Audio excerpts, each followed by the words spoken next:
Welcome back to the table. I hope you have had an amazing day so far. And I hope you have enjoyed our last several episodes of All Things Playmaker. This is our final episode on this topic, and I can't wait to talk about it with you. Remember, you're a playmaker. You have been created for today on purpose, with a purpose. Your position in the court, on the court, in the game of life is on purpose, intentional. You have everything that it takes. You are the playmaker of your life story, and you can trust your coach. God our Father is your coach, giving you plays to make sure you are successful on the court. Remember, you're confident. Remember your playbook. Remember to wait for the setup. So today, we're going to talk about something that is really crucial to finishing out the play. Today, we're going to talk about it's time to release the ball. See, it's sometimes difficult to release what we have held so tightly onto. Sometimes we hold on to our hopes and our dreams because we are fearful. Sometimes we hold on because that is what we've seen others do. Sometimes we hold on based on our history and maybe in our past, we let go of the ball too soon. And like we talked about in earlier episodes, and we let go too soon and the ball was handed back or the ball got taken away from us. And your response today is to hold on tight and to not let go. Remember, our coach, God the Father, you, the playmaker of your story, we are here to win in life. God has put so much inside of you to be released to the world. He wants the world to see his character and nature played in you and through you. But releasing the ball can be challenging. The one thing that you need to know is that you're going to have to let go. But when you do, you need to release with purpose. We're not letting go of the ball and throwing the ball away out of fear or insecurity. We've waited for the play to set up, and at the right time, we are going to release the ball with purpose. There was one time I was with some family. We were in East Texas, and my uncle at the time, he has since passed away. He was so fun.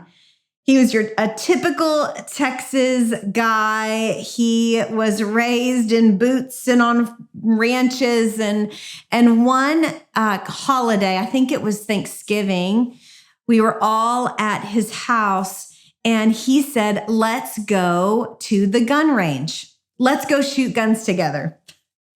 Now, I am not a gun girl. I am honestly a little bit scared of them. I should probably get over that. I know. I need to educate myself. But at this time, I was probably in my late 20s. So I was married, I had children, but I was still pretty young. And we go out to the gun range, and oh my goodness, if you could see this quote unquote gun range, it was like a wooden setup where we stood in the middle of a field. It was so typical East Texas. So we bring the guns out, and I'm there with my husband and our other family members, and our uncle is kind of taking charge. He's leading the way. And he thought that it would be amusing to watch me shoot hold on, I wrote it down. A .357 revolver. Okay, remember, I am not super aware and accustomed to guns, but I was with family that loved me. He was very safe. He would have not done anything to put anyone in danger or in harm's way. But he said, why don't you shoot this gun, Natalie? And it looked so pretty. It just fit in my hand. And this one had a really long barrel on it. And it almost looked maybe antique.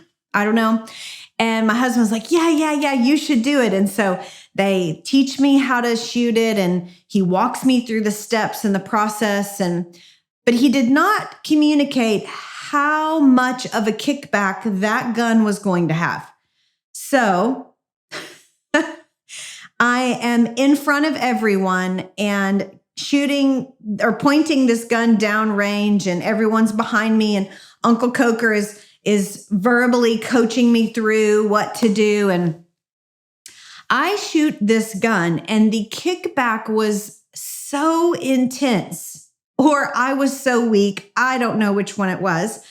I have the gun raised and I drop the gun mid-shoot. So it looks like something like I had the gun in my hand and I shoot. And when the gun does a kickback, if you're not ready for it, my hands went up in the air because I don't know, the whole thing was shocking to me. My hands went up in the air, and mid-air, probably my arms were like, I don't know, maybe around my eye level. Like I had raised my hands up around my eye level, and I dropped the gun. Like I shot, the kickback happened, and I dropped the gun. It all happened so fast.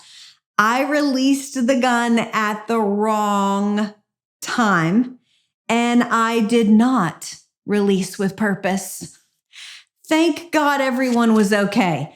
But it is a story that we tell over and over again with our family, and we all laughed about it. We were all safe, but it shocked me, and I released at the wrong time. So we do not want you to release at the wrong time. We want you to release with purpose, because remember, you have been holding on to the ball. You've been defending the play that God has called, and now it's time to release. And so how do we do that with purpose? What does it look like to release with purpose? Here it is. Are you ready? It is the word risk.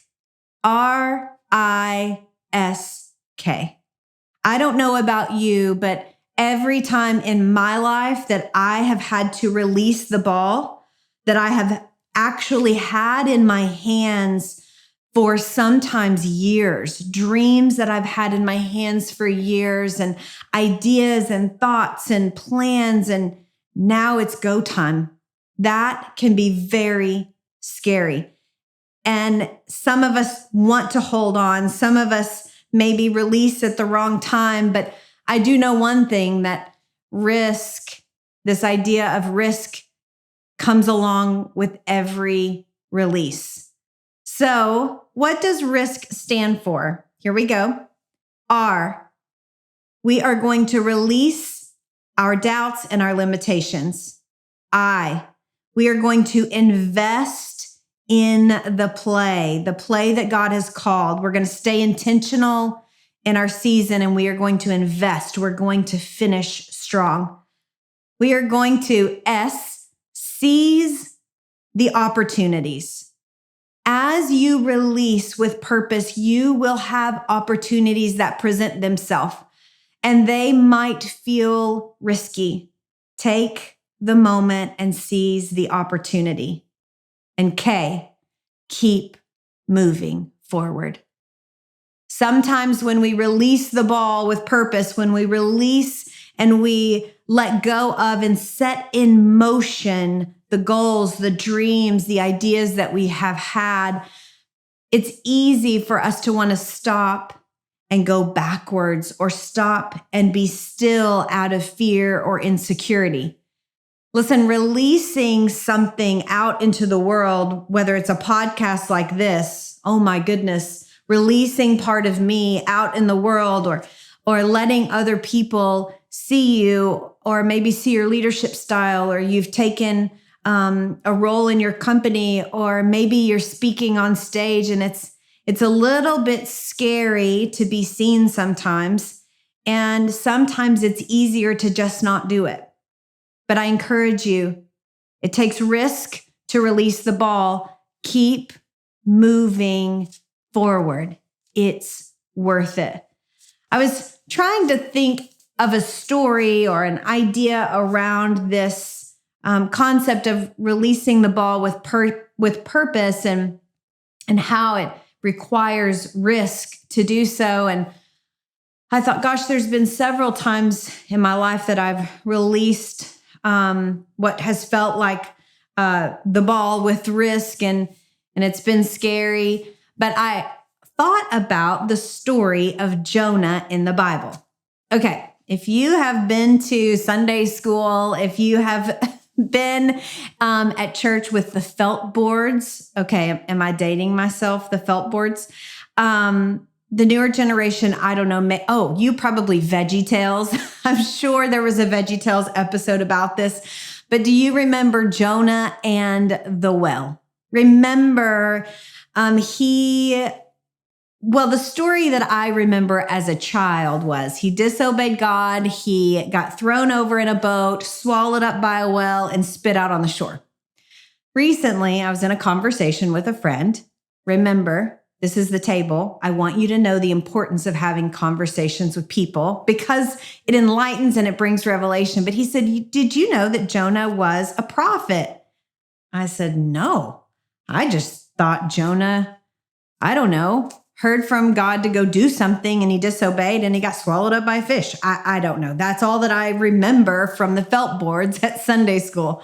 So I began to read the story of Jonah. It's only 4 chapters. It's super short, but I was listening. Actually, I was listening on my phone and reading simultaneously, but I was listening and I was thinking about this idea of risk and the idea about releasing the ball and, about releasing your doubts and about investing in the play and seizing opportunities and moving forward. And I heard these elements in my mind as I was listening to the story of Jonah. So let me refresh your memory if you have forgotten the story of Jonah and fill in maybe a few adult gaps that we might have missed. So I think in the beginning, in chapter 1, God calls him to get up on your feet.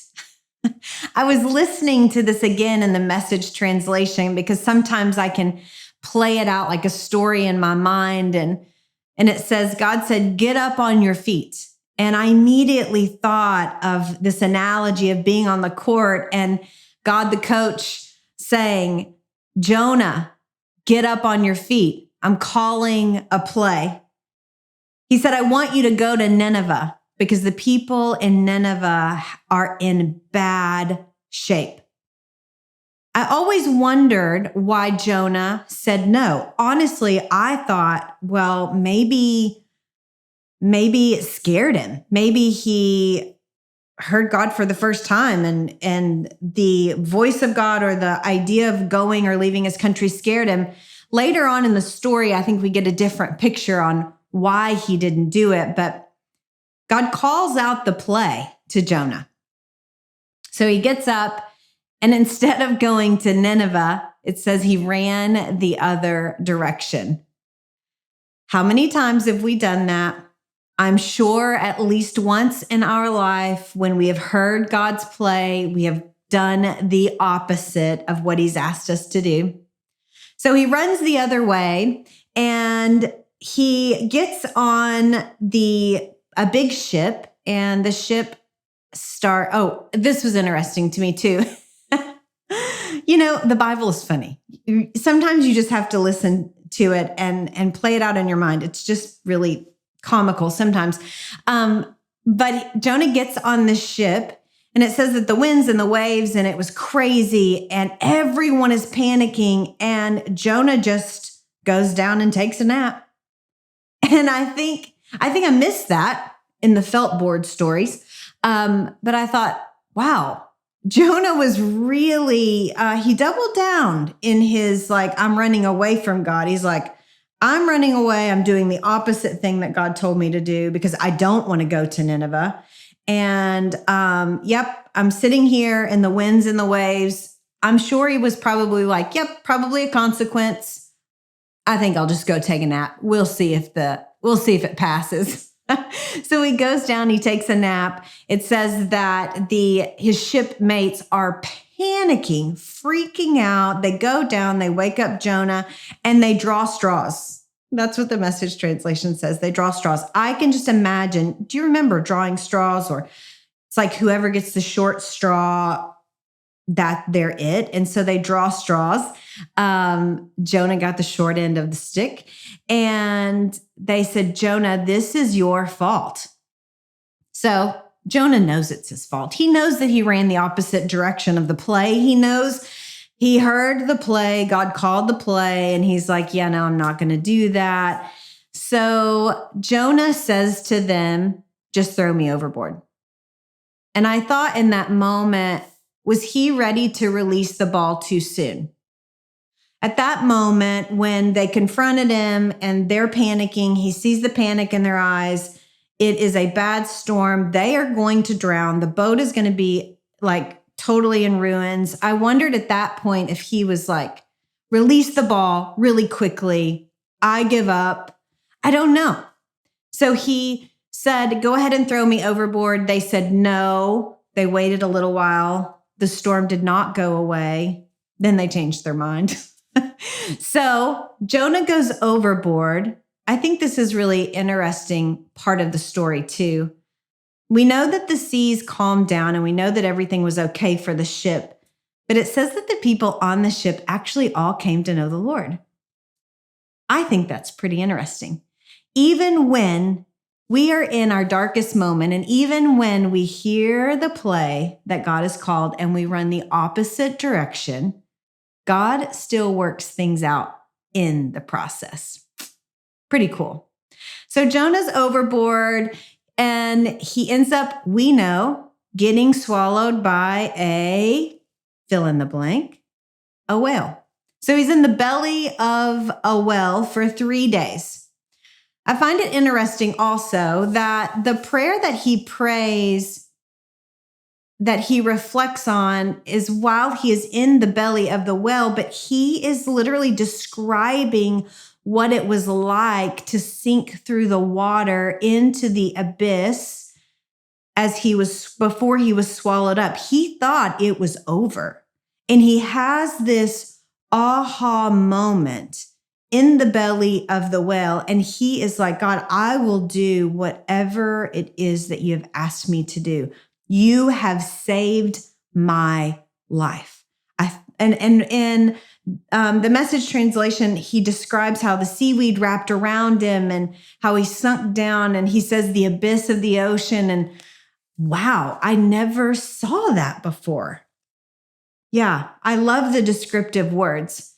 I think when I think back on the felt board, it was like, oh yeah, like they threw Jonah over and then like probably the whale was there with his mouth open, like waiting to receive Jonah. But Jonah had to go through some stuff before he got to the belly of that whale. I think about as we are dribbling the ball and as we're waiting for the setup to happen, this was Jonah's setup as he's not even knowing if he's going to die in the ocean. He knew that he went against the play. He knew that he was in a bad spot and he's waiting, not knowing what is next. And I don't know. I think about that in this story. That was his waiting for the setup. And then that waiting continued in the belly of the whale. It was like part 2 of the setup. So he's in the belly of the whale and he says, God, I'll do whatever it is that you asked me to do. So 3 days later, we know the story. The whale pukes Jonah on the seashore. Oh man, that's gross. So it says later in the book of Jonah, it says, God spoke to him again. He said the same thing. Get up on your feet and go to the city of Nineveh. He said it again. I can just hear God calling the play again. This time, Jonah was in a different position to hear the play. He was a little more willing to say yes to what the coach had called out. So Jonah immediately leaves and he goes and he does exactly what God asked him to do. See, the people of Nineveh were in a bad place and God was ready to bring discipline on them. And he sent Jonah ahead so that Jonah could tell them what God was saying and what to do. And he wanted them to repent. That was God's heart. And he used Jonah to go and preach this news to them. Well, we find out at the end of the story why Jonah didn't want to go. See, Jonah was a prophetic guy. This was a piece that I missed. Jonah was a prophetic man. And so I imagine now that when God asked him before the belly of the well, before he ran away, when God gave him the play and he called out the play, that Jonah had a sense, an idea, a vision, a word. He knew from the Lord what the result was going to be. And the result was the people would turn towards God. But Jonah was angry. And I wonder if Jonah was angry because he knew that preaching to the people in Nineveh would not be an easy task, that he was going to have to go do something that was hard to see the people of Nineveh reap the benefit of something that is the saving grace of our God. And he was angry.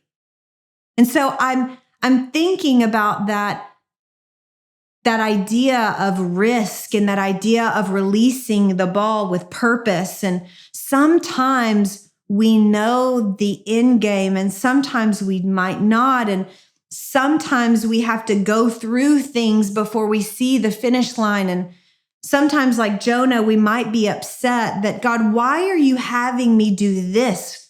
Because it seemingly looks like it benefits someone else, but it doesn't benefit me. But God still says, release with purpose, and it takes risk to do so. Sometimes you will see the finished product of what happens when you release the ball with purpose. And it is a beautiful picture of redemption. And it's a beautiful picture of just your dreams coming true. And sometimes the play that God calls and the setup that he does, and when you release the ball, maybe it doesn't end up looking like you thought it would look.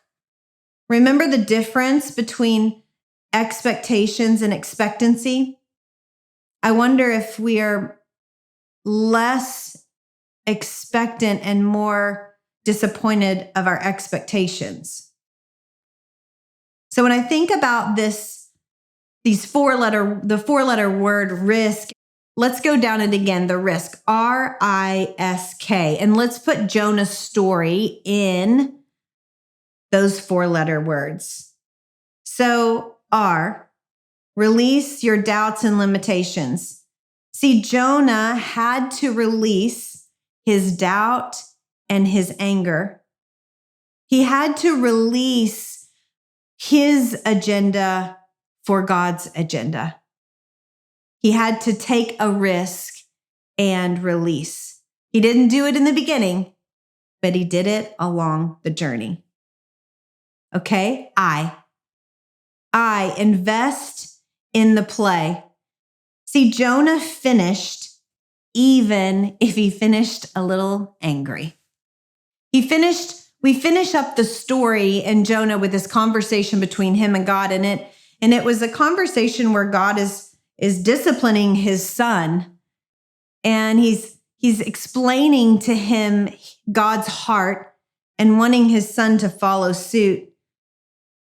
But we see that regardless of Jonah's thoughts and his feelings, he stayed invested in the play. He finished what was asked of him.